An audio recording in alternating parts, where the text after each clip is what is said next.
Welcome to another episode of Aunt Bitchy Speaks. This time I'd like to speak to the parents of older teens and the 20-somethings.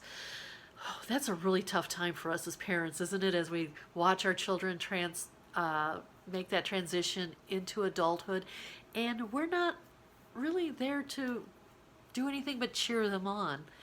And I wonder how well we're cheering them on.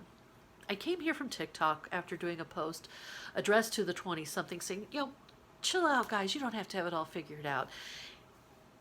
You're just beginning your beginning stages of adulthood. It's a little rough, but it gets better.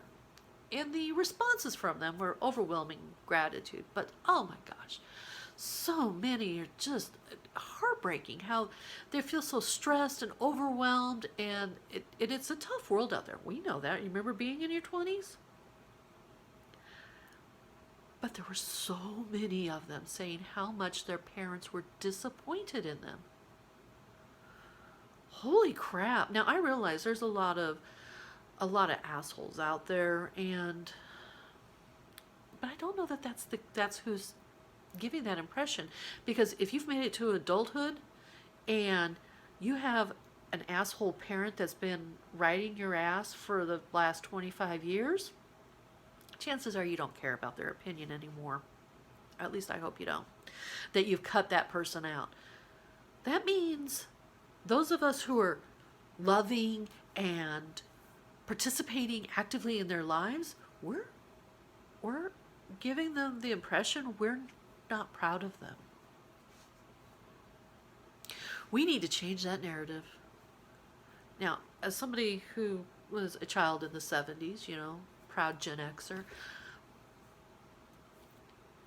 discussing feelings isn't really our forte, is it? We just kind of like bury it and move on and go do our thing. But we raised our children a little differently, didn't we? We taught them to have feelings and that it was okay to be affectionate and all of that. They're still looking to us for approval. And we're not giving it to them. And I'm not pointing fingers because this is a personal confession. I don't think I've ever told my children that I'm proud of them. So if they are watching, you guys, I am so proud of you. I see the achievements you've made, and I see the hard work you're putting into being adults, and you are rocking it. I love you. Very, very proud of you. The rest of you need to step up and tell your children how proud you are of them. There's a funny thing now that I'm living with my mother.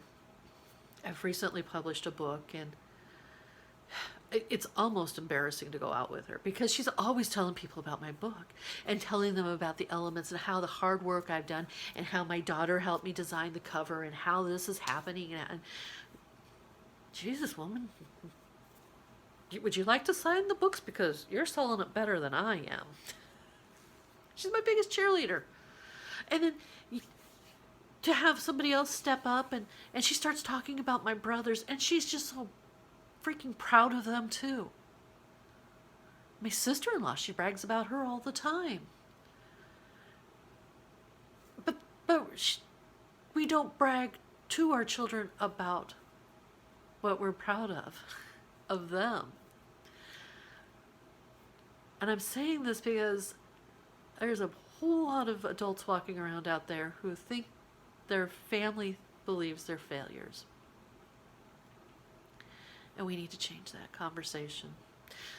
So when I think you just need to pick up the phone or text them and say, you know what, I'm proud of you. And we need to quit laying on all of the advice of the next step. Now that you've got the job, when are you getting your benefits? Like I keep asking my youngest, have you gotten your investment money papers filled out? It makes it sound like he's not keeping up with it. I don't need to hound him. He's a full-grown adult. He just needs me to be proud of him. Like I'm proud of his brother and sister. We need to do better, don't we? Me too.